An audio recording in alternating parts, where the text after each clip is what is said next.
Member for Ballarat has the call. Thank you, Speaker. My question is to the Prime Minister. Yesterday, floodwaters overran the Lismore levee for the second time in just over a month. The community is dealing with a second round of devastation before they have even begun to recover from the last flood.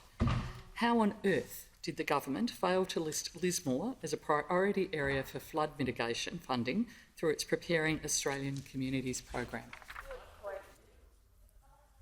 The Prime Minister Speaker, has the call. And I'll hand over to the Minister representing the Minister, Mr Speaker, in this area.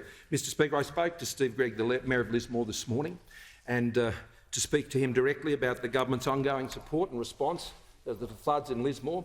And I thank Mayor Stephen Gregg, as I know the member for Page would be, Mr Speaker, if he was here today, but he's obviously with his own electorate and in the seat of Page, as I'm sure the member for Richmond is also, Mr Speaker.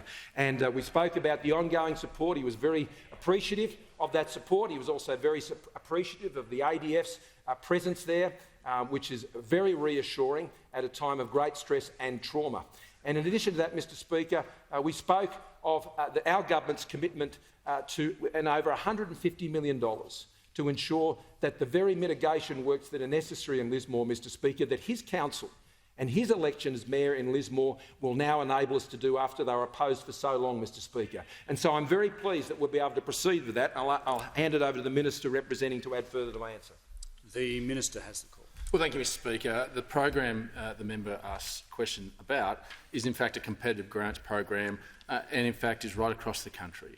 It's part of a comprehensive package, not just through the ERF and $50 million a year, but also in terms of $400 million a year in our package for mitigation works. And it's important for those opposite to understand that natural disasters are indiscriminate in where they may hit across this country.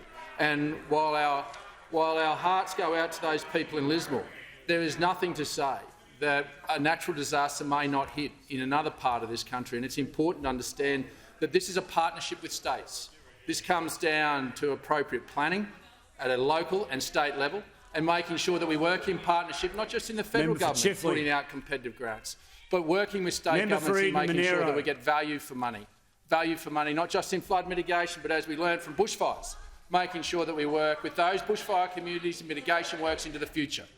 This is about ensuring that we move towards a system and a competitive grants program that goes right across the country. And now that we've obviously seen in South East Queensland, Northern New South Wales, these number of disasters, then as part of the recovery process in partnership will be funding for those mitigation works that the state governments can apply for. That's part of the normal arrangements in which we've had with states that are long-standing.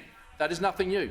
This was in addition to that. These are programs in addition to what we have in normal funding arrangements with state governments. So we would encourage the state government to put forward any mitigation works as part of that recovery, and we will continue to roll out these programs as part of our commitment to keep Australians safe well into the future.